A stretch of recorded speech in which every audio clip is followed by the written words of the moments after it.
আমি করব আমলার আচার, তার জন্য কড়াইতে অল্প করে জল দিয়ে দিয়েছি। আমলা আমি 2 দিন কাচের জারে রেখে অল্প নুন দিয়ে রেখে দিয়েছিলাম। তারপরে কাচের জার থেকে বের করে একদিন রোদ্রে দিয়ে দিয়েছি। ছোট ছোট টুকরো করে নিয়েছি, গোটা গোটা থাকলে ভালো লাগে না, ভিতরে মশলা ঢুকে না, গুড় ঢুকবে না, তার জন্য আমি ছোট ছোট করে কেটে নিয়েছি। গুড় গলে গেলে আমলাগুলো দিয়ে দেবো। দিয়ে দিলাম আমলা, ভালো করে গুড়ের সাথে মিশিয়ে নেব।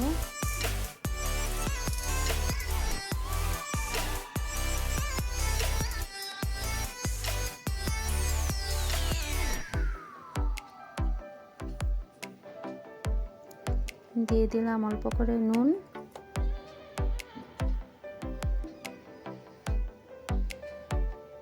অল্প করে হলুদ গুঁড়ো না দিলেও হয়, আমি দিয়েছি একটু কালারটা সুন্দর আসার জন্য।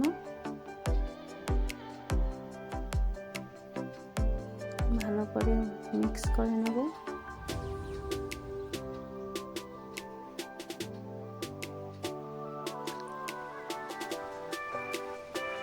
এখন দিয়ে দেবো ভাজা মশলা, এখানে শুকনো লঙ্কা,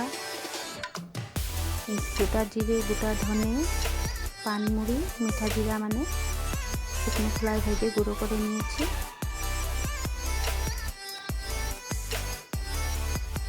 মিষ্টি আচারটা খুবই ভালো লাগে খেতে।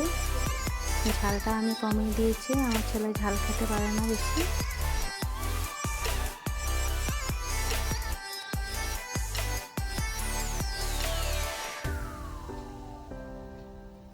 সব কিছু ভালো করে সিদ্ধ হয়ে গেছে, গলে গেছে আমলাগুলো।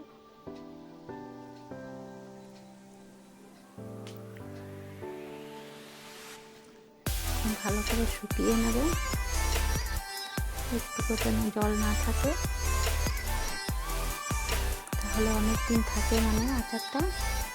নামানোর আগে অল্প করে ভিনিগার দিয়ে দেবো, ভিনিগার দিলে অনেক দিন থাকে আচারটা, নষ্ট হয় না, রোদে না দিলেও হয়।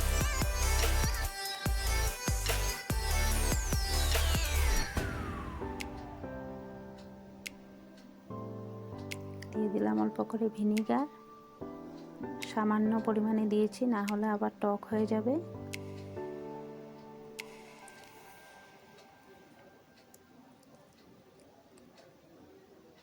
আমার কন্টেন্টগুলি যদি তোমাদের কাছে ভালো লাগে তাহলে আমার পেজটাকে ফলো দিয়ে আমার পাশে থেকো। অসংখ্য ধন্যবাদ সবাইকে আমার ভিডিও দেখার জন্য, আমার কন্টেন্টগুলো দেখার জন্য, আমাকে সাপোর্ট করার জন্য। Thank you for watching. Tata.